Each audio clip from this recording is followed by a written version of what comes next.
पूरे विश्व में बहुत सारे ह्रास हुए हैं, बहुत कुछ बदला है, बहुत चीजें गिरी हैं।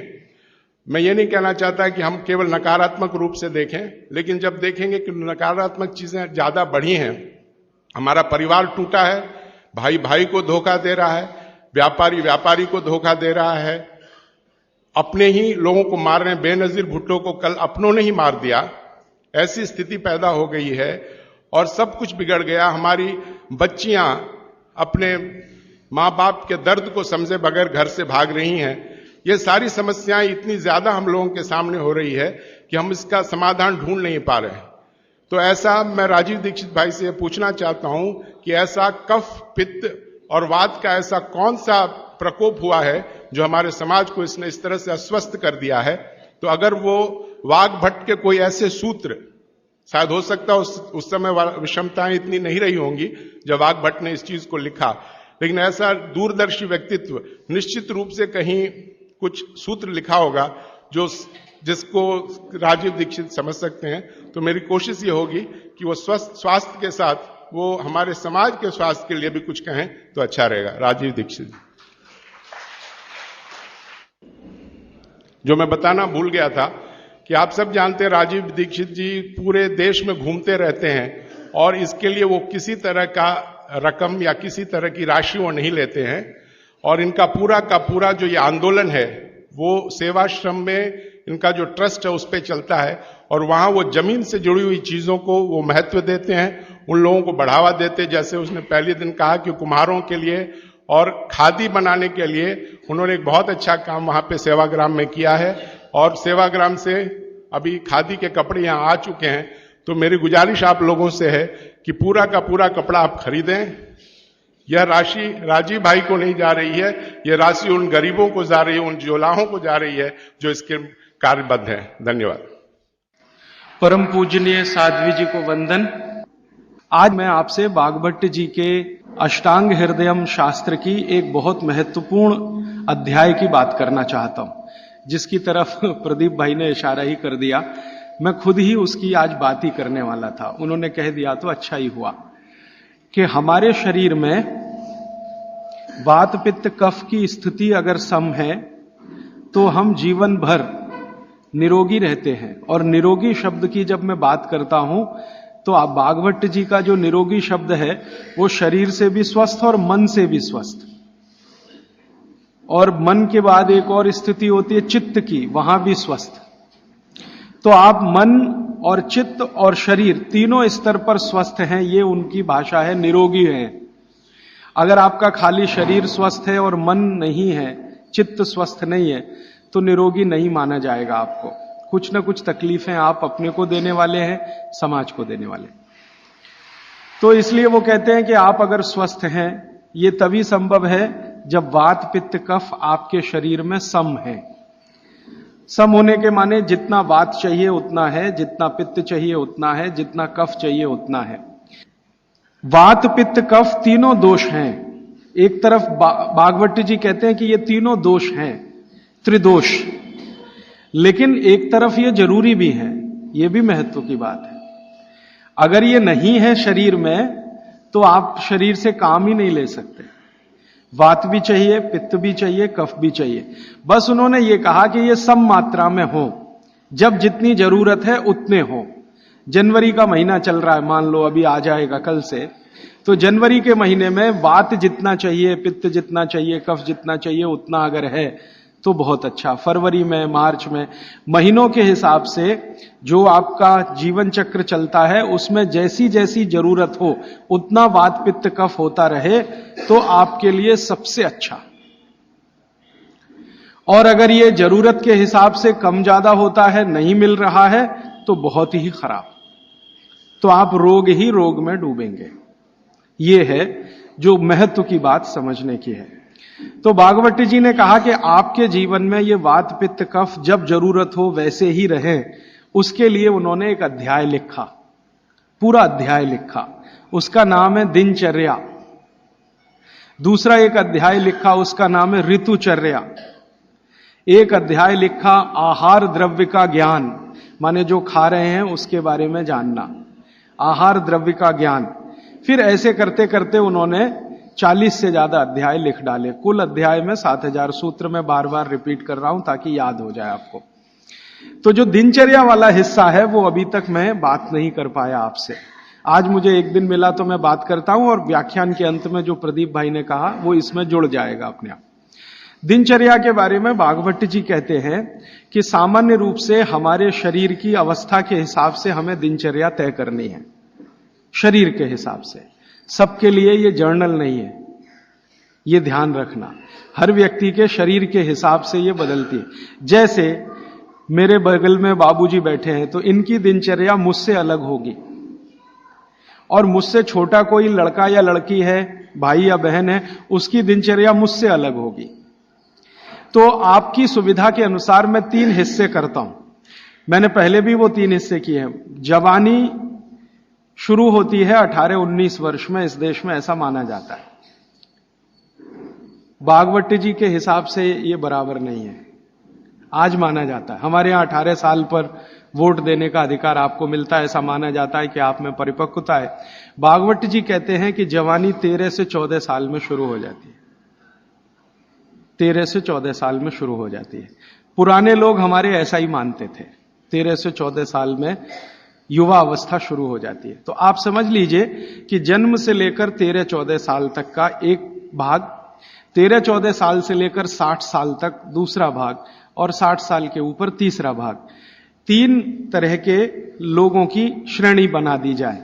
अब इसमें दिनचर्या का ध्यान दिया जाए तो सबसे पहली बात जो आप सबको याद रखनी चाहिए हमेशा, कि जो 0 वर्ष से लेकर, माने पहला दिन का कोई बच्चा है, वहां से शुरू करके 13-14 साल, ये बच्चा जो है कफ के प्रभाव में रहता है। ऐसा कहें, बचपन में कफ बहुत होता है शरीर को, सारा शरीर कफ के असर में ही रहता है।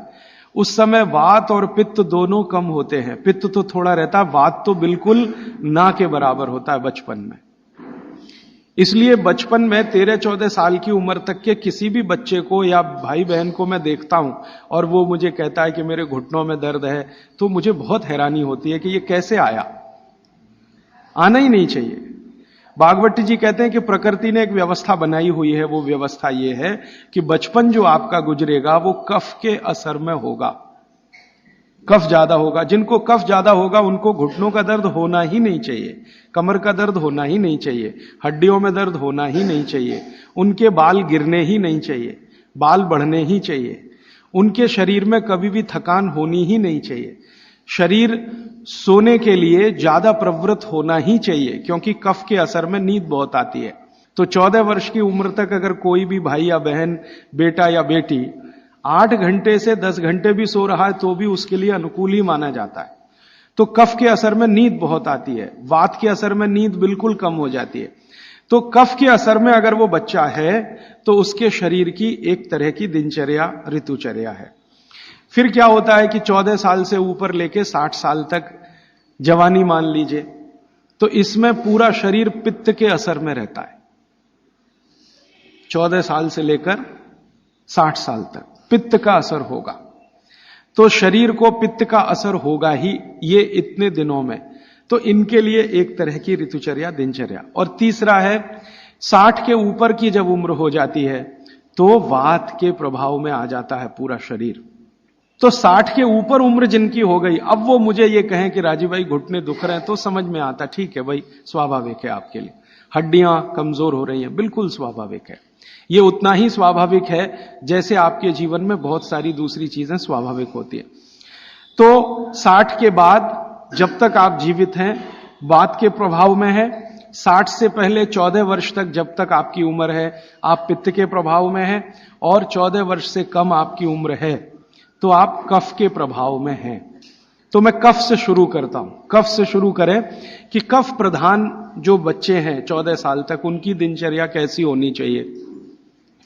उनके लिए भागवत जी कहते हैं कि ये जो कफ के प्रभाव में बच्चे हैं, ये आज से मैं आपसे माफी मांगते हुए कह रहा हूं, कफ के प्रभाव के बच्चों को जितनी चाहें उतनी नींद लेने दीजिए।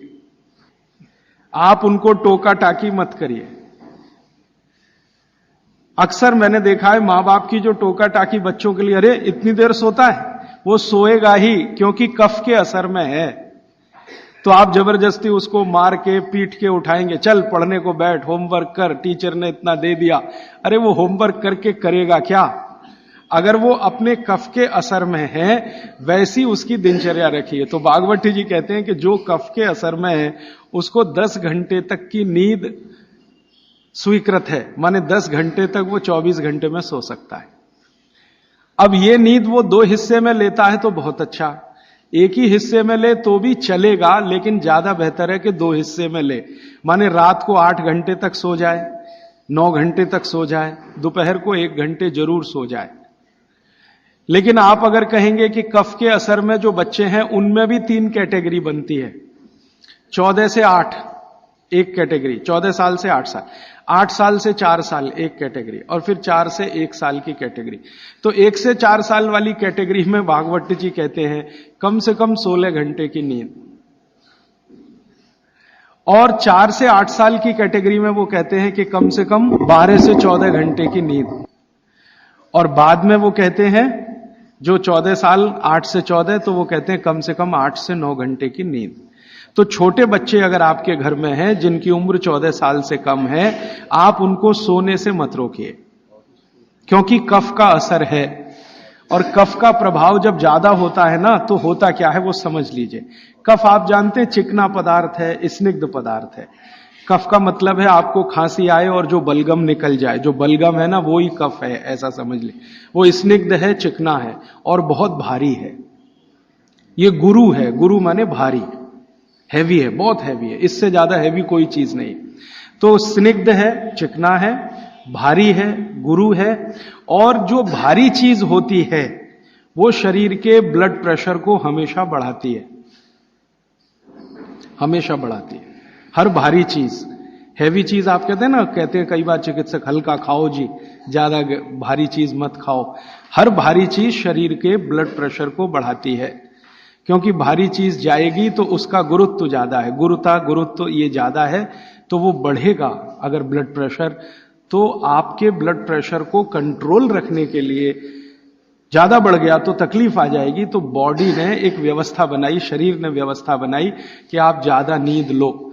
ये नींद लेते समय ब्लड प्रेशर हमेशा कम रहता है। जितनी देर आप सोएंगे ब्लड प्रेशर या तो सामान्य होगा या सामान्य से कम होगा। जितनी देर आप जगे हुए हैं ब्लड प्रेशर सामान्य से थोड़ा ज्यादा होगा। तो बचपन में क्या है, आदमी या बच्चा गुरुत्व में है, कफ में है, स्निग्धता में है, इसलिए उसको नींद लेकर ब्लड प्रेशर को मेंटेन करना है अपनी व्यवस्था बनाने के लिए, इसलिए वो ज्यादा देर सोएगा ही। आप उसके सोने पर पाबंदी मत लगाओ। आप अगर ये महसूस करते हो कि जी 14 घंटे से भी ज्यादा सो रहा है, तो सोचने की बात आएगी। उसमें भी 4 साल तक के बच्चे को तो वो भी नहीं सोचना, वो 18 घंटे भी सोए तो सोने दो उसको। और वैसे भी आप महसूस करते हैं, आप सब माताएं हैं, आपने बच्चे अपने बड़े किए ही हैं, छोटे बच्चे जितने होंगे नींद उतनी ज्यादा लेंगे, क्योंकि कफ का असर उतना ही ज्यादा है, और ज्यादा कफ को मेंटेन रखना है ब्लड प्रेशर के लिए, इसलिए नींद लेनी ही पड़ेगी, बिना उसके होने वाला नहीं है। इसलिए बचपन में नींद ज्यादा। तो अब नींद ज्यादा है तो ये कब संभव है? ये नींद ज्यादा आप तभी संभव है जब जल्दी सो जाएं, माने बच्चों को जल्दी सोना ही। आप बोलेंगे जी कितने बजे तक सोना? भागवत जी तो ये कहते हैं कि सूर्यास्त होने के 2 घंटे के अंदर सो जाना, सूर्यास्त होने के 2 घंटे के अंदर सो जाना। अब सूर्यास्त कब हुआ? चेन्नई में मान लीजिए 6 बजे हुआ, तो हर बच्चे को 8 बजे तक सो ही जाना, कंपलसरी सो जाना। अब ये तब संभव है जब आप बच्चों को थोड़ा टीवी से दूर रखें। भागवत जी के समय में टीवी नहीं था, होता तो उस पर भी कमेंट करते। अब ये आ गया पिछले 50 साल में, आधुनिक विज्ञान ने इसको दे दिया। तो टीवी से बच्चों को दूर रखें ताकि उनके सोने की कमी ना आए। टीवी देखने में आजकल बच्चे 11 बजे तक 12 बजे तक जगते हैं, तो उनके नींद में कमी आती है। नींद में अगर कमी आएगी तो कफ के असर में नींद अगर पूरी नहीं लेंगे तो फिर कफ बिगड़ेगा, और ये बिगड़ा हुआ कफ बच्चों को चिड़चिड़ा बनाएगा, चिड़चिड़ा। बच्चों को अगर नींद पूरी नहीं लेंगे, इसको ध्यान रखिए, तो उनमें चिड़चिड़ापन आएगा, गुस्सा भी आएगा, और चिड़चिड़ापन और गुस्सा उनमें है तो वो आपकी कोई बात नहीं मानेंगे। आप उनको लाख अच्छी बात कहो वो मानेंगे ही नहीं, क्योंकि शरीर को मस्तिष्क जो है नियंत्रित करता है। मस्तिष्क कफ के प्रभाव में है, कफ बिगड़ा हुआ है, सुधरा हुआ नहीं है, क्योंकि नींद पूरी नहीं ले रहे हैं, तो ये तो संकट आने ही वाला है। तो अक्सर घरों में ये समस्या मैं सुनता हूं, वो कहते राजीव भाई बच्चे हमारी सुनते नहीं। वो सुनेंगे तब तक नहीं जब तक नींद पूरी नहीं हो रही है। आप उनकी नींद पूरी होने दीजिए, 8 घंटे 9 घंटे की 10 घंटे की नींद पूरी, फिर देखिए वो कितने अच्छे से सुनते हैं। अब मैं आता हूं जो आपने प्रश्न किया, जब आदमी कफ के असर में होता है, कोई भी बच्चा हो तो भी बड़ा हो तो भी, कफ के असर में जब भी होगा, चिड़चिड़ा होगा, गुस्सैल होगा, क्रोधी होगा, लड़ने को हमेशा तैयार होगा, और बहुत कफ अगर उसका बिगड़ा हुआ है तो वो ऐसा ही होगा जैसे कल बेनजीर भुट्टो को गोली मारने वाला। ये कफ के असर में ही होता है, तब होता है। कोई भी कफ प्रकृति का व्यक्ति किसी को भी गोली मार सकता है अगर उसका कफ इतनी तीव्रता पर है, बिगड़ा हुआ। गोली मार सकता है, बम मार सकता है, किसी के खून को निकलते देख उसके कफ को शांति आती है, मन में उसके संतुलन आता है। तो कफ जो है ना बहुत अच्छी चीज है, लेकिन एक लिमिट के बाद जब ये बाहर जाता है तो दुनिया की सबसे खतरनाक चीज है। और दुनिया में जो अध्ययन हुए हैं, जो अभ्यास हुए हैं, कि जितने भी अपराधी प्रवृत्ति के लोग हैं दुनिया में, वो कफ के असर में ही सारे अपराध करते हैं। लेकिन कफ बिगड़ा हुआ है, और इसी कफ का असर है कि प्रेम भी बहुत पैदा होता है। बहुत प्रेम पैदा होगा इसी कफ के असर में। आप किसी छोटे बच्चे को देखते हैं ना, आपके दिल में अत्यंत प्रेम पैदा हो जाता है, वो कफ का असर है। कफ प्रेम भी पैदा करता है और कफ आदमी को जहरीला भी बना देता है। महत्व की बात है कि कफ जब तक नियंत्रण में है तो प्रेम भाव पैदा करेगा, सद्भाव पैदा करेगा, और जब ये बिगड़ गया, निकल गया बाहर, तो ये खतरनाक से खतरनाक चीजें बता देगा। अब मैं आपको बागवट की बात छोड़कर मेरी बात एक जोड़कर सुनाता हूं तो बहुत अच्छे से समझ में आए। आपने कई बार अखबारों में पढ़ा होगा, न्यूज़पेपर में, मैगजीन्स में पढ़ा होगा कि दुनिया में सबसे खराब बच्चे अमेरिका के हैं। सबसे खराब बच्चे दुनिया में, सबसे खराब। उनकी खराबी का कोई लिमिट नहीं है। आपने अक्सर न्यूज़पेपर पढ़े हैं कि हाई स्कूल के बच्चे जेब में से रिवॉल्वर निकाला और पट पट पट पट टीचर को मारा, अपने पड़ोसी को मारा, इसको मारा, और अंत में खुद को मारा। अमेरिका की मुश्किल से कुल आबादी 27 करोड़ है, इसमें से लगभग 3 करोड़ के आसपास बच्चे हैं, ऐसा वो कहते हैं। इन 3 करोड़ बच्चों में 30 लाख जेल में बंद हैं, जेल में बंद हैं, और जिनकी उम्र 14 साल की, 12 साल की, 11 साल की, 10 साल की, ऐसी उम्र के बच्चे जेल में बंद हैं। होना चाहिए स्कूल में, लेकिन हैं जेल में। ये जो अमेरिका की स्थिति है, ये कनाडा की भी है, यही स्थिति ब्रिटेन की है, यही फ्रांस की है, यही जर्मनी की है, यही स्वीडन की है, यही स्विट्जरलैंड की है। इन सभी देशों में, जो ठंडे देश माने जाते हैं, बच्चे सबसे ज्यादा बिगड़े हुए हैं। आपको सुनकर हैरानी होगी, अमेरिका, यूरोप के देशों में सबसे ज्यादा जो अपराध हो रहे हैं, उनमें लगभग 65 से 70% अपराध बच्चे कर रहे हैं। वो चाहे बलात्कार के हों, चाहे छेड़खानी के हों, या गोली मारने के हों, या लूट मारी के हों, बच्चे कर रहे हैं। बच्चे जिनको हम 14 साल तक की उम्र का मानते हैं, वो कर रहे हैं। परिणाम क्या है? बिगड़े हुए कफ के प्रभाव में है वो सब बच्चे। बिगड़े हुए कफ के प्रभाव में जो भी रहेगा हिंसा ही करेगा, अहिंसक हो नहीं सकता। कफ जैसे ही बिगड़ता है तो हर तरह के नेगेटिव विचार और बुरे विचार शरीर में आएंगे। अब वो शरीर की एक स्वाभाविक क्रिया है, इसको रोकना है तो क्या करें? इसको रोकना है तो कफ कम करो, बिगड़ने मत दो। और कफ बिगड़े नहीं तो बागभट्ट जी कहते हैं इसकी सबसे अच्छी अचूक दवा है भरपूर नींद लेना। मुफ्त का इलाज है। बिगड़े हुए कफ को सुधारना है, कंट्रोल में। ये बड़ों के लिए भी मैं कह रहा हूं, क्योंकि आगे आपको भी समझ में आएगा कि आपके शरीर में भी अगर कफ की स्थिति बिगड़ रही है तो भरपूर नींद लेना शुरू करिए, कफ अपने आप आपका कंट्रोल में आ जाएगा, क्योंकि शरीर ही कर लेता है ये सब। बस ध्यान दीजिए। इसका मतलब यह है कि बच्चों को चिड़चिड़ेपन से बचाना, गुस्से से बचाना, निगेटिविटी से बचाना, गलत रास्ते पे ना चले जाएं। अब गलत रास्ता आप सब समझते हैं, जैसे हमारे प्रदीप भाई कह रहे थे कि आजकल बच्चे भाग रहे हैं घर छोड़कर बॉयफ्रेंड के साथ या गर्लफ्रेंड के साथ। ये बिगड़े हुए कफ की अवस्था है, क्योंकि मैं तो ट्रीटमेंट भी करता हूं होम्योपैथी में। ऐसे बहुत सारे लड़के लड़कियां इलाज के लिए मेरे पास आते हैं जो घर छोड़कर भागे हुए। क्यों भाग गए जी? पिताजी अच्छे नहीं लगते, माताजी अच्छी नहीं लगती। जिन माता पिता ने पैदा किया वो ही अच्छे नहीं लगते। कफ इतना खतरनाक है, आप जरा समझिए इस बात को। जो माता पिता ने जीवन के सारे कष्ट झेलकर उनको बड़ा कर दिया 14 साल का। क्योंकि मैं आपको एक विनम्र बात कहना चाहता हूं, मेरा ऑब्जर्वेशन है, दुनिया में बच्चों को बड़ा करना सबसे मुश्किल काम है, सबसे मुश्किल काम मानता हूं। धीरू भाई अंबानी होना सबसे आसान काम है। हां, आपके पास कुछ पैसा नहीं है, 10,000 करोड़ बनाना, 20,000 करोड़, 1 लाख करोड़ बनाना सबसे आसान काम है, सबसे आसान काम है। लेकिन एक बच्चे को बड़ा कर देना या 2 बच्चे को बड़ा कर देना दुनिया का सबसे मुश्किल काम है। आप फैक्ट्री चला सकते हैं 1, चला सकते हैं 10, चला सकते हैं 20, बहुत आसान है आपके लिए, क्योंकि उसको मैनेज करने के लिए बहुत मैनेजर आपको मिल जाएंगे, विशेषज्ञ मिल जाएंगे।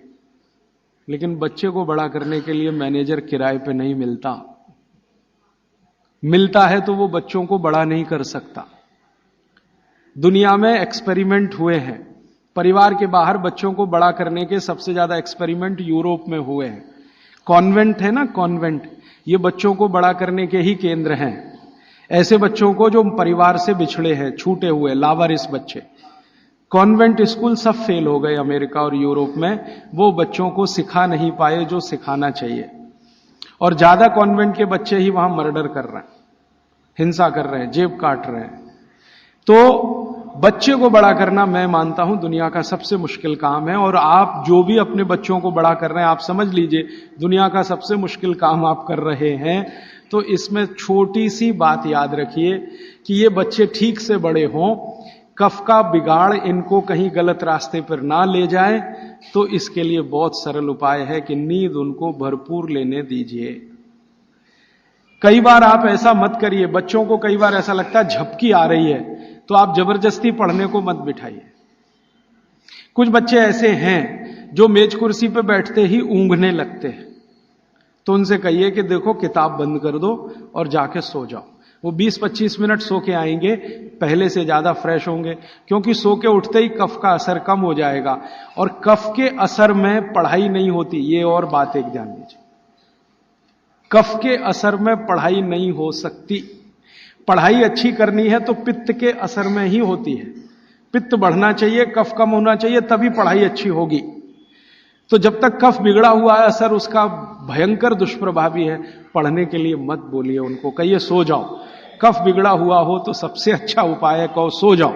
तो 20 मिनट सोएंगे, आधा घंटे, 1 घंटे या 2 घंटे सो जाएं, फिर कहो अब उठने दो, अपने आप से उठने दो। अब अपने आप से जब उठे तब उनका कफ पूरी तरह से शांत होगा, फिर जो भी पढ़ेंगे मगज में बैठेगा, दिमाग में बैठे। और एक छोटी सी बात, आप सवेरे सवेरे स्कूल जाने के लिए जो मार मार के उठाते हैं अपने बच्चों को, आप बहुत बड़ा अत्याचार कर रहे हो उनके ऊपर, बहुत बड़ा अत्याचार कर रहे हो।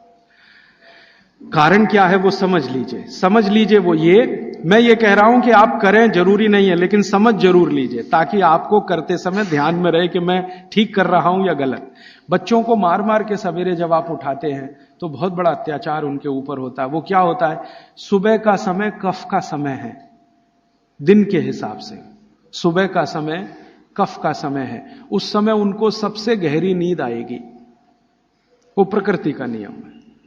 और उसी समय मार पीट के आप उनको उठा के बाथरूम में करते, चल जल्दी से नहा, बस आ गई है, ऑटो रिक्शा आ गया है। अरे ये बस और ऑटो रिक्शा क्या करेंगे उसकी जिंदगी को। मैंने ही क्या कर लिया इतना सब पढ़ने के बाद, क्योंकि जो कुछ मैंने पढ़ा है वो मेरी जिंदगी के कभी काम नहीं आया। काम तो वो आ रहा है जो मैंने स्कूल में नहीं पढ़ा, कॉलेज में नहीं पढ़ा। स्कूल कॉलेज में मैंने बहुत पढ़ा, x + y whole square is equal to x square plus 2xy plus y square, और पता नहीं कितनी कॉपियां रंग डाली, आज तक मेरी जिंदगी में काम नहीं आया x + y होल स्क्वायर। अब मेरे गणित के टीचर को मैं पूछता हूं क्यों पढ़ाया मास्टर जी आपने मुझे, तो कहते हैं क्या करूं यार, काम तो मेरे भी नहीं आया, मुझको किसी ने पढ़ाया तो मैंने तुमको पढ़ाया। ये भेड़िया धसान है। मैं आपको विनम्रता पूर्वक ये कहना चाहता हूं, कितने भी अच्छे स्कूल में आप बच्चों को पढ़ाइए, उनकी जिंदगी का 90 से 95% बेकार ही जाने वाला है। अब उसके लिए आप उनको मार पीट के उठा रहे हैं जो कभी काम नहीं आएगा जिंदगी में। तो आप ये अत्याचार मत करिए। फिर आप कहेंगे जी स्कूल तो सुबह ही चलते हैं, तो स्कूल वालों को मिलकर समझाइए कि बच्चों के स्कूल का समय दोपहर को रखें। अब आप बोलेंगे जी वो कैसे समझेंगे? ऐसे समझेंगे, बच्चे तो आपके पढ़ रहे हैं ना, ये स्कूल के मास्टर जी के पढ़ रहे हैं, बच्चे आपके पढ़ रहे हैं, फीस आप दे रहे हैं। आप मिलकर कहेंगे तो स्कूल वालों को झक मार के सुनना ही पड़ेगा, क्योंकि स्कूल तो आपसे चल रहा है, आप स्कूल से नहीं चल रहे, स्कूल आपसे चल रहा है। आप लाखों रुपए उनको डोनेशन दे रहे हैं, करोड़ों रुपए फीस दे रहे हैं, तो उनको कहिए छोटे बच्चों के स्कूल कभी भी सवेरे नहीं होने चाहिए। 7 बजे से स्कूल चल रहा है, ये तो होना ही नहीं चाहिए। उनका स्कूल 11 बजे से 12 बजे से होना चाहिए। आप प्रयास करिए, सफलता मिले तो बहुत अच्छा, नहीं मिले तो अपना अलग स्कूल ही खड़ा कर दीजिए। हां, क्या मुश्किल है आप जैसे लोगों के लिए? आप सब यहां बैठे हुए लोग हैं, कोई करोड़पति से कम नहीं है, क्या मुश्किल है? एक स्कूल ऐसा शुरू कर दो जो बच्चों को सुबह नहीं पढ़ाएगा। जी हम आयुर्वेद के हिसाब से चलेंगे, हम बागवट के हिसाब से चलेंगे, हमारा बच्चों का स्कूल दोपहर को ही शुरू होगा। तो आप कोशिश करिए, कोशिश करने से दुनिया में सब कुछ होता है। जब से मैंने ये बातें मेरे मित्रों से शेयर की, हमारे कार्यकर्ता बहुत हैं देश भर में, करीब 18,000, उनसे जब शेयर की तो उन्होंने कई कई जगह प्रयास किए, कुछ में सफलता भी मिली। स्कूल वाले मान गए, समझ गए, बागवट के सूत्र उनको समझाए तो वो मान गए। हाँ, बच्चों को, क्योंकि स्कूल में पढ़ाने वाली भी टीचर है या टीचर है, उसके भी अपने बच्चे हैं, वो भी देख रही है, महसूस कर रही है कि सुबह तो सोने का ही उनका मन करता है, तो सुबह तो सोने के लिए ही है उनके लिए, क्योंकि सुबह कफ का असर होता है और बच्चे तो कफ के ही प्रभाव में हैं, तो डबल असर होगा, इसलिए सुबह उनको नींद अच्छी आएगी। सुबह नींद अच्छी आएगी तो उनको झकझोर के जगाइए मत। अब सुबह की नींद उनकी ठीक से आए, इसके लिए वो रात को जल्दी सोएं, तो 8 बजे तक सोने के लिए नियम डाल दीजिए। 8 बजे के बाद आपके घर का टीवी बंद हो जाए तो वो भी नहीं देखेंगे, आप देखेंगे तो वो भी देखेंगे। बच्चे तो जो आप करते हैं वैसे ही सीख लेते हैं।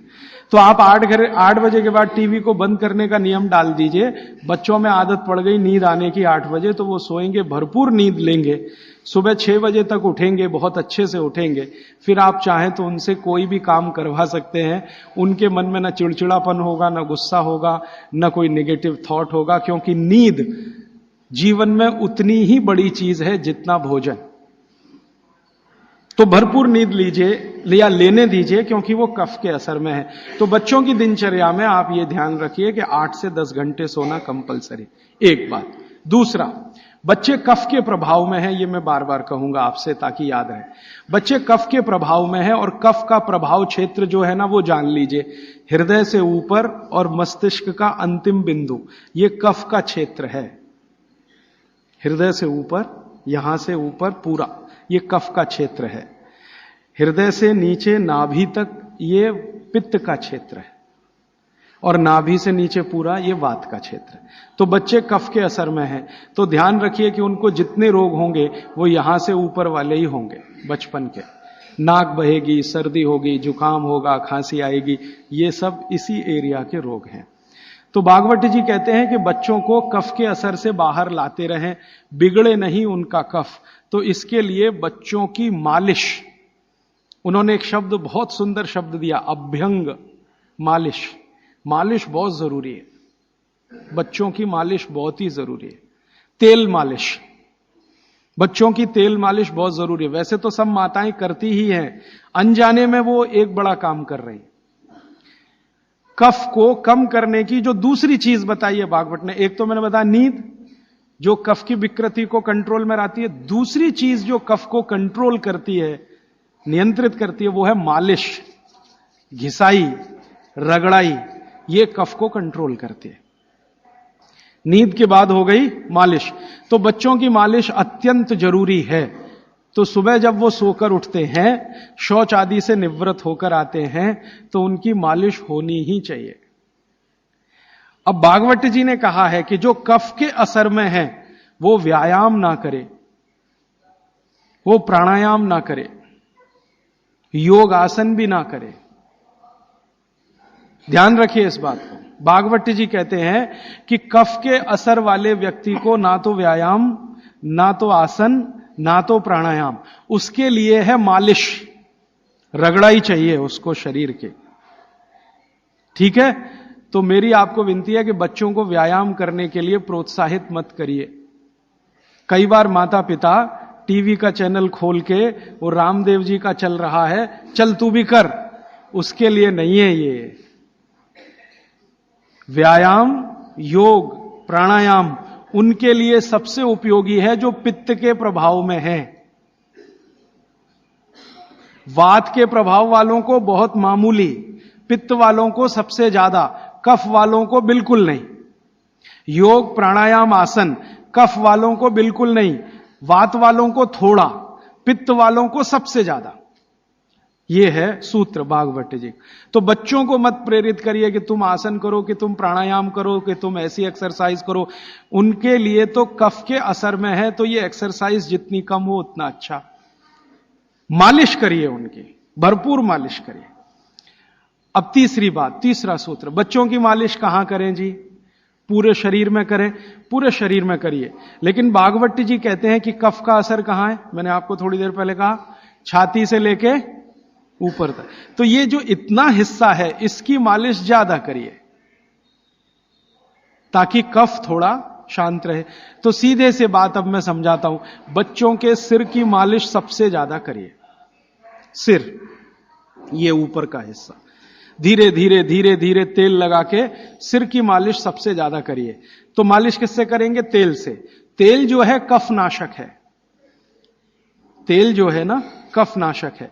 तो सिर की मालिश करेंगे, छोटे छोटे छिद्र हैं, तेल इससे अंदर जाएगा, कफ को सामान्य रखेगा। तो कफ के प्रभाव में बिगड़ेंगे नहीं बच्चे, माने गुस्सा नहीं करेंगे, चिड़चिड़े नहीं होंगे, निगेटिव नहीं होंगे, जिंदगी में गलत काम नहीं करेंगे।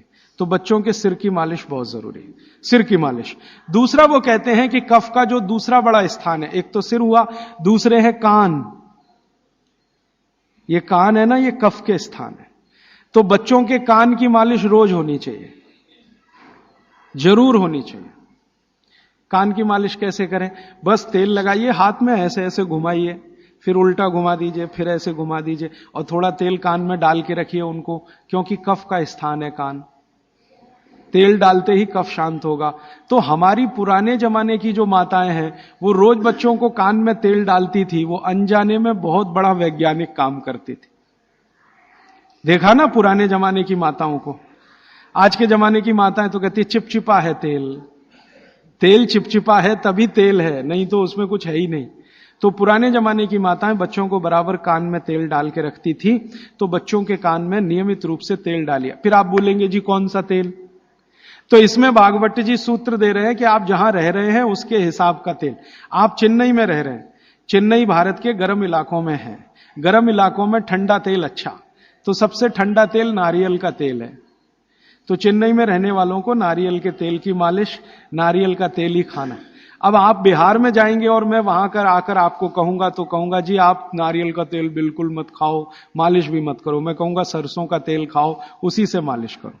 और जो आप और उधर चले गए हरियाणा पंजाब की तरफ, तो मैं ही आकर आपसे कहूंगा जी आप ये छोड़ो, आप तो जैतून का तेल इस्तेमाल करो या तिल का तेल इस्तेमाल, एरिया के हिसाब से। तो मैं आपके हिसाब से बात कर रहा हूं कि आप नारियल के तेल की मालिश भी कर सकते हैं, उसको भोजन में भी उपयोग कर सकते हैं। बच्चों की नियमित मालिश सिर की, कान की होती रहनी चाहिए। और तीसरी चीज, आंखें। आंखें जो है ना कफ का ही केंद्र है। सबसे बड़ा कफ का केंद्र सिर, दूसरे नंबर पे कान, तीसरी आंख। आंख कफ का केंद्र है और आंख के ज्यादा रोग, 99% रोग कफ के रोग हैं। जैसे मैंने आपको बोला ना, आंख में आप बोलते हैं कि हमको कैटरेक्ट हो गया, ये कफ का रोग है। मोतियाबिंद हो गया, कफ का रोग है। ग्लूकोमा हो गया, कफ का रोग है। आंखें लाल हो रही हैं, कफ के प्रभाव। तो आंखों की विशेष देखभाल बच्चों की, ताकि चश्मा ना लगे, अब चश्मा ना चढ़े। अब आंखों में क्या करें जी? कफ को कंट्रोल करने, तेल नहीं डाल सकते आंखों में, क्योंकि तेल और आंखों का मेल नहीं है। आंखों में हमेशा एक फ्लूइड रहता है, तेल में डालें माने तेल उस फ्लूइड में गया तो गड़बड़ करता है। तो आंखों के लिए घी ठीक है, देशी गाय का घी। तो बच्चों को नियमित रूप से देशी गाय का घी आंखों में लगा सकते हैं तो बहुत अच्छा है। देशी गाय का घी ये कफ को शांत करता है। लेकिन आप देशी गाय के घी को उपलब्ध नहीं कर पाते किसी कारण से, तो फिर भागवत जी कह रहे हैं कि कफ को शमन करने वाली एक और चीज है, वो है काजल। काजल माने कार्बन। कार्बन कफ को शांत करने में सबसे बड़ी भूमिका निभाता है। तो बच्चों को नियमित रूप से आंखों में काजल होना ही चाहिए। भागवत जी ने बहुत सुंदर शब्द इस्तेमाल किया है, सौवीर अंजन, उसको कहें काजल, सौवीर अंजन, बहुत सुंदर शब्द है। और भागवत जी इतने दयालु और कृपालु हैं कि उसकी पूरी विधि भी लिख के गए कि बच्चों के लिए जो सौवीर अंजन बनाना है वो कैसे बनेगा। उसमें इस्तेमाल होता है गाय का दूध और दारू हल्दी। दारू हल्दी देखा? जारू हल्दी, एक हल्दी और एक दारू हल्दी। तो दारू हल्दी, गाय का दूध, गाय का घी, ऐसी 5-7 वस्तुओं से बनता है। पूरी विधि किताब में है, मैं ज्यादा समय खराब नहीं करना चाहता। तो बच्चों को नियमित रूप से आंख में काजल, क्योंकि कफ को शांत करे, कान में तेल, सिर पर तेल की मालिश, ठीक है, ये 3 चीजें उनके लिए बहुत आवश्यक है। फिर आगे चलें तो खान पान उनका, कफ के प्रभाव में जो भी बच्चे हैं उनके खान पान में भागवत जी कहते हैं दूध सबसे आवश्यक। दूध, बिना दूध के बच्चों का जीवन नहीं, दूध तो उनके लिए सबसे आवश्यक। दूसरी कोई चीज उनके लिए आवश्यक है, वो है मक्खन। मक्खन, लोनी कहते हैं, मक्खन कहते हैं, लोनी। और फिर तीसरी चीज है घी, उसके बाद तेल, और उसके बाद जो भी आप साधारण चीजें खा रहे हैं वो। गुड़ बच्चों को बहुत ही आवश्यक है, क्योंकि कफ को संतुलित रखने में जो जो चीजें मदद कर रही हैं, घी है देशी गाय का, दूध है, दही है, मट्ठा है, मक्खन है, गुड़ है, ये सब कफ को संतुलित रखने वाली चीजें। तो ये बच्चों के भोजन में नियमित। अब गुड़ जो है ना, कई फॉर्म में खा सकते हैं बच्चे। सीधे गुड़ खा सकते हैं, गुड़ की पट्टी खा सकते हैं, चिक्की जिसको आप कहते हैं, तिल में हो तो बहुत अच्छा, मूंगफली में है तो भी चलेगा, नहीं तो चने में खा सकते हैं। तो बच्चों के डेली डाइट में ये चीजें रहनी चाहिए, गुड़ रहना चाहिए, तिल रहना चाहिए, मूंगफली रहनी चाहिए। ये सब चीजें जिनको आप महसूस करते हैं ना भारी हैं, ये कफ को संतुलित रखने में मदद करते हैं। तो भारी चीजें बच्चों को नियमित रूप से दीजिए। एक ही चीज का निषेध है, एक ही चीज का निषेध बताया भागवत जी ने, पतला आटा। अब पतला आटा उन्होंने कहा है, पतला आटा माने बारीक आटा। इसको मैं थोड़ा आज के हिसाब से कहूं, क्योंकि आज वो चीज है भागवत के जमाने में नहीं थी। मैदा, मैदा ही निषिद्ध है बच्चों को, बस मैदे की चीज नहीं। अब मैदे की चीज नहीं क्यों? क्योंकि ये कफ को बिगाड़ने वाली चीज है मैदा। बाकी चीजें कफ को संतुलित रखती हैं, मैदे की चीजें कफ को बिगाड़ेंगी। तो बच्चों को मैदे की मठरी मत दें। अब आप बोलेंगे जी मठरी मांगे तो आटे की बना के दें, मैदे की ना दें। अब मैदे का बना हुआ समोसा ना दें, तो समोसा मांगेंगे तो आटे का समोसा दें। मैदे की कचौरी ना दें, कचौरी मांगेंगे तो आटे की दें। मैदा छोड़कर बाकी चीजों के बारे में भागवत जी कहते हैं कि बच्चे आसानी से प्रभाव कफ में उसको भी पाचन कर सकते हैं। अब मालिश हो गई, भोजन हुआ, फिर नहाने के लिए कहा है। तो मालिश पहले, स्नान बाद में। हमेशा स्नान के बाद मालिश करने को मना किया है, स्नान बाद में, मालिश पहले। तो अच्छे से मालिश करिए। आप बोलेंगे जी कितनी देर मालिश करें? तो इसके लिए बहुत सुंदर बात उन्होंने कही है। बच्चों की मालिश करते समय जब उनकी बगल में पसीना आ जाए तो मालिश रोक दें। घड़ी के हिसाब से नहीं बताया उन्होंने कि 10 घंटे करें कि 20 घंटे, 40 मिनट, या समय उन्होंने बताया नहीं, क्योंकि हर बच्चे के लिए वो अलग होगा। तो उन्होंने इतनी सुंदर ऑब्जर्वेशन दिया कि जब आप मालिश कर रहे हैं, बच्चे की बगल में पसीना आ गया तो मालिश बंद करें, बगल में पसीना आते ही। और वो ये कहते हैं कि कुछ बच्चे ऐसे हो सकते हैं जिनको बगल का पसीना जल्दी ना आए, तो हो सकता है उनके माथे पे पसीना आ जाए, तो मालिश रोक दें। ठीक है? तो मालिश के बाद स्नान। स्नान के लिए भागवत जी कहते हैं कि जो भी चीजें कफ को कम करती हैं वही चीजें स्नान में उपयोग करें। अब मैं आपको बताना चाहता हूं आधुनिक बात, भागवत जी ने तो नहीं कहा, उन्होंने ये कहा कि कफ को कम करें वही चीजें स्नान में उपयोग करें। तो कफ को कम करने वाली सबसे बेहतरीन चीज आपके घर में है चने का आटा। दूसरी बेहतरीन चीज है ये जो हमारे देश में संभव है, पता नहीं आपको मिलेगा कि नहीं, चंदन की लकड़ी का पाउडर। भागवत जी ने कहा है कि ये बहुत कफ को कंट्रोल रखता है। तो चंदन की लकड़ी का पाउडर माने चंदन पाउडर, चने का आटा और मोटा आटा, कोई भी, गेहूं का हो, चने का हो, दाल का हो, मोटा आटा। फिर कहते हैं मसूर की दाल का आटा, फिर वो कहते हैं मूंग की दाल का आटा। ये सब कफ को कम करने वाली चीज है। तो कहते हैं बच्चों का स्नान इन्हीं से कराएं ताकि कफ कम रहे। मतलब सी बात है, साबुन ना लगाएं, क्योंकि ये जो साबुन है ना ये केमिकल है। केमिकल माने सोडियम हाइड्रोक्साइड, सोडियम हाइड्रोक्साइड माने कास्टिक सोडा। ये कास्टिक सोडा तो कफ को भड़काने वाली चीज है, इसलिए बच्चों को साबुन गलती से भी ना लगाएं। उनको चने के आटे से नहलाएं, मुल्तानी मिट्टी से नहलाएं, चंदन पाउडर से नहलाएं, क्योंकि कफ को कम करने वाली ये सब चीजें हैं। इन चीजों से ही स्नान कराएं। उपटन बना के रखें घर में, उपटन से स्नान कराएं। बच्चों को साबुन गलती से भी नहीं। और साबुन जो गलती से आप लगा रहे हैं और आंख में गया तो सर्वनाश कर सकता है आंख का, क्योंकि आंख कफ के प्रभाव में है और साबुन बहुत तीखा होता है। वो पित्त और वात के प्रभाव की चीजें हैं।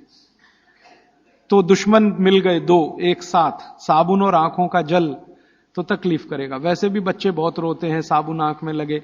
तो आजकल टीवी में एक विज्ञापन आने लगा, बिना आंसू निकालने वाला साबुन दुनिया में हो ही नहीं सकता। ये मूर्ख बनाने के तरीके हैं आपको। कोई भी साबुन आंसू ना निकाले ये हो ही नहीं सकता, क्योंकि साबुन है ही पित्त और वात का और आंखें हैं कफ की। लगेगा तो आंखों से आंसू निकलेंगे ही।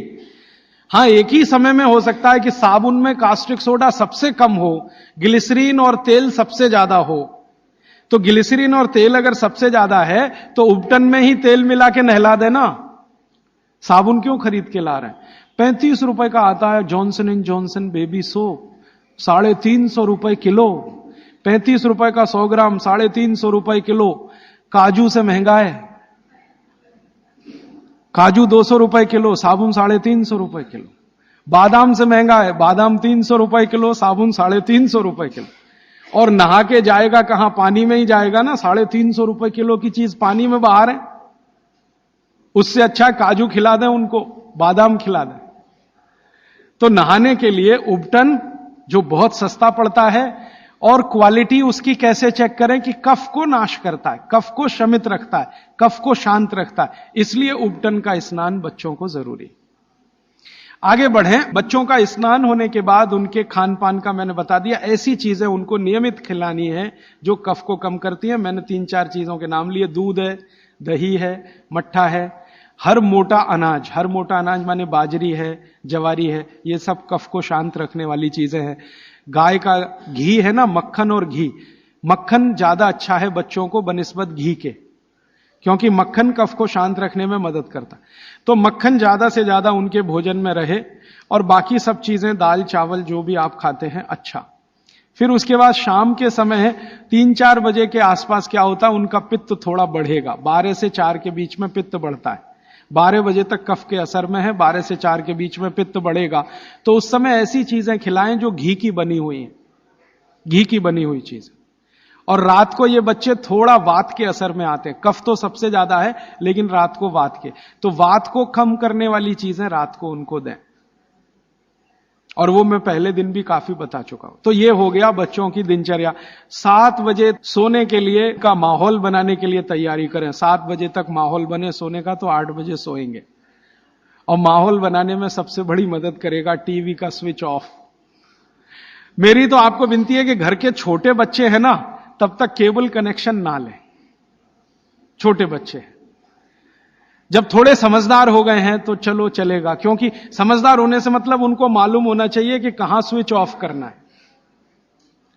तो उस समय थोड़ा चल जाएगा, लेकिन बच्चे जब तक छोटे हैं, साल भर के, 1.5 साल के, 2 साल के, 2.5 साल के, तब तक तो केबल कनेक्शन ऑफ रखें, या केबल कनेक्शन है तो टीवी ऑफ रखें, चले नहीं उनके सामने, नहीं तो वो चालू हो जाएंगे, पोगो देखेंगे, पोगो। हां, कार्टून फिल्म देखेंगे। क्यों देखेंगे? जान लीजिए, कफ के असर में जो बच्चा होता है, इसको समझाना चाहता हूं मैं, कफ के असर में जब बच्चा होता है तो उसकी कल्पनाशीलता सबसे ऊंची होगी। मैंने थोड़ी देर पहले कहा ना, ये कफ है, जो सम में रहे तो व्यक्ति को बहुत कल्पनाशील बनाएगा, इतना कल्पनाशील और वैज्ञानिक बनाएगा, सोच नहीं सकते। बिगड़ेगा तो सबसे बड़ा अपराधी भी बनाएगा उसको। तो बच्चों की कल्पनाशीलता बहुत होती है, क्योंकि वो कफ के असर में है। इसलिए हर ऐसी चीज जो उन्हें सोचने में मदद करती है, उनको अच्छी लगती है। आपने एक कहानी सुनाई, बच्चे कहानी सुनते हैं ना बड़े मजे से, क्यों सुनते हैं? वो उनकी कल्पनाशीलता में मदद करती है कहानी। आपने कहा एक राजा था, अब इतना कहते ही उनका चालू हो गया दिमाग। आप आगे का वाक्य बोलेंगे, उसके पहले वो कल्पना कर लेंगे राजा कैसा है, सिंहासन पर बैठा है कि जमीन पे बैठा है, बगल में रानी है कि नहीं है, सामने वजीर है कि नहीं है, मंत्री है कि, ये तो आपके बोलने से पहले उनके दिमाग में घूम गई पूरी फिल्म। एक राजा था, फिर कहेंगे आगे बताओ, तो आप कहेंगे एक रानी थी, अब रानी के बारे में सब बातें उनके दिमाग में आ गई। फिर आप कहेंगे क्या हुआ, तो दोनों मर गए, खत्म कहानी। अब आप कहेंगे तो उनको बिल्कुल अच्छा नहीं लगेगा। हम लोग बच्चों को टालने के लिए कहते हैं, एक राजा था, एक रानी थी, दोनों मर गए, खत्म कहानी। उनको बिल्कुल अच्छा नहीं लगेगा, क्योंकि जिस समय कल्पना उनकी चलना शुरू हुई, आपने कहानी खत्म कर दी। अब आप टालना चाहते हैं उनको, और वो कल्पना करना चाहते हैं उस समय। तो आप कहानी को जितना लंबा खींचें उतना अच्छा। मेरा कहना यह है आपको, कहानी को लंबा खींचते जाएं, भले एकता कपूर के सीरियल की तरह से खींचें उसको। इतनी इलास्टिसिटी है एकता कपूर के सीरियल में कि सालों साल हो गए, खत्म ही नहीं होते। सास भी मर गई, बहू भी मर गई, एक जनरेशन चली गई, दूसरी आ गई, सीरियल खत्म। ये बच्चों को चाहिए, आप उनकी कल्पनाशीलता को बढ़ाने में मदद करें। माने कहानी जो वो सुन रहे हैं उसको छोटी ना करें, सुनते सुनते सो जाएं तो बहुत अच्छा। और मेरी आपको विनती है कि चुन चुनकर कहानियां सुनाएं उनको। अब आज के जमाने में कैसे बच्चे आपको चाहिए, जैसे चाहिए वैसी कहानी सुनाइए। भगवान महावीर जैसे बच्चे चाहिए तो सुनाइए उनकी कहानी, रोज सुनाइए, सुनेंगे, बड़े प्रेम से सुनेंगे, लेकिन कल्पनाशीलता के साथ। आप अगर उनको चाहते हैं कि राणा प्रताप जैसे हों तो सुनाइए उनकी कहानी, लक्ष्मीबाई जैसे हों तो सुनाइए उनकी कहानी। क्योंकि बच्चों की कल्पनाशीलता आपसे ज्यादा बड़ी है, ये जान लीजिए। ये अलग बात है कि उनके पास शब्दों का भंडार कम है, शब्दकोश कम है, लेकिन सोचने में वो आपसे आगे हैं। तो शब्द आप दे दीजिए, कल्पनाशीलता उनके पास है, बैठकर वो अपना चित्र बना ही लेंगे। और जिन बच्चों को जितनी लंबी कहानियां आप सुनाएंगे, वो उतने ही क्रिएटिव होने वाले, उतने ही क्रिएटिव होंगे। अच्छा वैज्ञानिक बनाना है बच्चों को तो कल्पनाशीलता ऊंची चाहिए। तो अच्छे वैज्ञानिक बनाना है अगर किसी भी बच्चे को, तो कल्पनाशीलता ऊंची, तो कहानी उतनी लंबी। अच्छा मैथमेटिशियन बनाना है, कल्पना शक्ति अच्छी चाहिए, तो कहानी लंबी। माने लंबी कहानियां सुनाने की आप अपनी आदत डालें तो बच्चों में आएगी। वो कहानी सुनने में इतने मगन होते हैं, फिर उनको टीवी की जरूरत नहीं है, ना पोगो की जरूरत है, ना कार्टून नेटवर्क की कुछ जरूरत नहीं। आप अगर सुना रहे हैं उनको कहानी जिसमें उनकी कल्पनाशीलता रम रही है, तो वो बहुत जरूरी है। और फिर मेरी एक छोटी सी आखिरी बात, क्योंकि दूसरी बात के लिए समय कम पड़ रहा है, कि जब बच्चे आपसे कोई सवाल करें तो जान लीजिए वो अपनी कल्पनाशीलता को बढ़ाना चाहते हैं, तब सवाल कर रहे हैं। तो उनके सवाल का जवाब ईमानदारी से दें। जैसे उन्होंने सवाल पूछा कि ये टमाटर का रंग लाल क्यों है, मान लीजिए सवाल पूछा टमाटर का रंग लाल क्यों। अब आपको मालूम नहीं है कि टमाटर का रंग सच में लाल क्यों है, तो आप उनको कुछ उल्टा सीधा मत कहें, भगवान ने कर दिया है, ऐसा हो गया है, वैसा हो गया है। आप उनको ईमानदारी से कहें, देख भाई, बेटा या बेटी, मुझे अभी मालूम नहीं है कि टमाटर का रंग लाल क्यों होता है, मैं कल पता करके बता दूंगा या परसों पता करके बता दूंगा। बच्चे जब सवाल पूछ रहे हैं तो उनकी कल्पनाशीलता की पूर्ति के लिए पूछ रहे हैं। आप उनको कभी भी गलत जवाब तो दीजिए ही मत। वो कह रहे हैं जी ये चंद्रमा क्यों चमक रहा है सफेद सफेद, और तारे क्यों चमक रहे हैं, और सूरज लाल क्यों दिख रहा है, या पीला क्यों दिख रहा है, या ये पत्ते हरे क्यों हैं, ये पीले हो जाते हैं तो ये हरे से पीले कैसे हो गए, ऐसे सवाल वो पूछेंगे। उनके उत्तर पूरी ईमानदारी से दीजिए। तो इसका माने आपको पढ़ना ही पड़ेगा, बिना पढ़े आप उत्तर दे नहीं सकते। और जो आपने कोशिश की उल्टा सीधा, तो थोड़े दिन में जब उनको सच्चाई पता चलेगी तो आपका आदर वो बिल्कुल नहीं करेंगे। उनके गुरुजी ने बता दिया कि ये पत्ता हरा इसलिए था और टमाटर लाल इसलिए हो गया और चंद्रमा इसलिए चमकता है, सूरज इसलिए पीला दिखाई देता है। जैसे ही उनको पता चलेगा तो आपकी इज्जत तो 2 कौड़ी की हो गई उनके सामने। वो आपको कहेंगे जी आपने गलत बताया, मेरी टीचर ऐसा बोलती है। तो आपसे हटकर वो टीचर की तरफ चला गया, और टीचर की तरफ गया तो समझ लो बच्चा आपके हाथ से ही गया। जैसे जैसे उसका आकर्षण टीचर के प्रति बढ़ता जाएगा, वो आपके कंट्रोल के बिल्कुल, फिर टीचर जो कहेगी उसको पत्थर की लकीर मानेगा, आप जो कहोगे उस पर कभी भी भरोसा नहीं करेगा। इसलिए मैंने थोड़ी देर पहले कहा बच्चों को बड़ा करना दुनिया का सबसे मुश्किल काम। तो आप बच्चों के साथ व्यवहार वैसा ही करें जैसा प्रकृति ने उनको स्वभाव दिया है। कफ का स्वभाव माने कल्पनाशीलता वाला स्वभाव, कफ का स्वभाव माने इमेजिनेशन, लिमिटलेस इमेजिनेशन। वो सीमा के पार जाके बात करते। आप देखते हैं ना, दुनिया के सारे बच्चे परेशान है हैरी पॉटर पढ़ने के लिए, है ना। और आप और मैं सवाल करते हैं जी हैरी पॉटर में रखा क्या है? कुछ नहीं है, उसमें तिलिस्म है, जादुई तिलिस्म है। वो सच्चा नहीं है, लेकिन उनकी कल्पनाशीलता में उनको बहुत आनंद दे रहा है, इसलिए करोड़ों किताबें बिक रही हैं हैरी पॉटर।